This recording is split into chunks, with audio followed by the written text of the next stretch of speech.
વિસ્તારોમાં વસતા નાગરિકો અને ખાસ કરીને વ્યવસાયિક કે નોકરી અર્થે નિયમિત મુસાફરી કરતા વર્ગ માટે એક ખૂબ જ મોટા અને અગત્યના સમાચાર સામે આવ્યા છે। ભારત સરકાર દ્વારા નવનિર્મિત અદ્યતન ભારતમાલ હાઈવેનો સીધો લાભ હવે દક્ષિણ ગુજરાતના એસટી મુસાફરોને મળવા જઈ રહ્યો છે। સુરત એસટી વિભાગ દ્વારા મુસાફરોની સગવડતા માટે નવી પ્રીમિયમ અને એક્સપ્રેસ એસટી બસ સેવાનું ભવ્ય સંચાલન શરૂ કરવાની સત્તાવાર જાહેરાત કરવામાં આવી હતી। આ સંચાલનની સૌથી મોટી ખાસિયત એ રહેશે કે તમામ બસો સુરત અને અડાજણથી ઉપડીને સીધી કિમ 4 રસ્તા પહોંચશે અને ત્યાંથી કોઈ પણ પ્રકારના લોકલ ટ્રાફિક નડ્યા વિના સીધી જ ભારતમાલ હાઈવે પર પ્રવેશ મેળવી લેશે।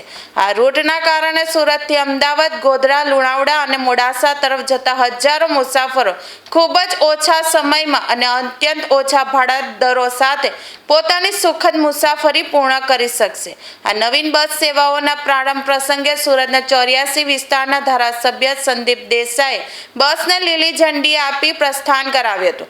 આ પ્રસંગે ગુજરાત રાજ્ય માર્ગ વાહન વ્યવહાર નિગમના સુરત વિભાગીય નિયામક પીવી ગુર્જર, અધિકારીઓ, કર્મચારીઓ ઉપસ્થિત રહ્યા હતા।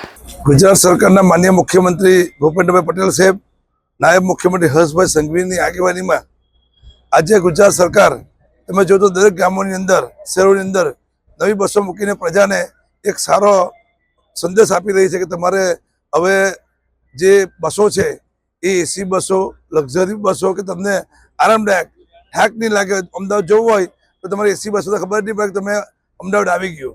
એટલે આજે સુરતથી પણ આપણા નવા જે NHI છે એ કિમથી ચલાવીને અમદાવાદ, ગોધરા સુધી આ બસોનું આજે આપણે રવાના કરવાના છે। ખૂબ આદરની વાત છે।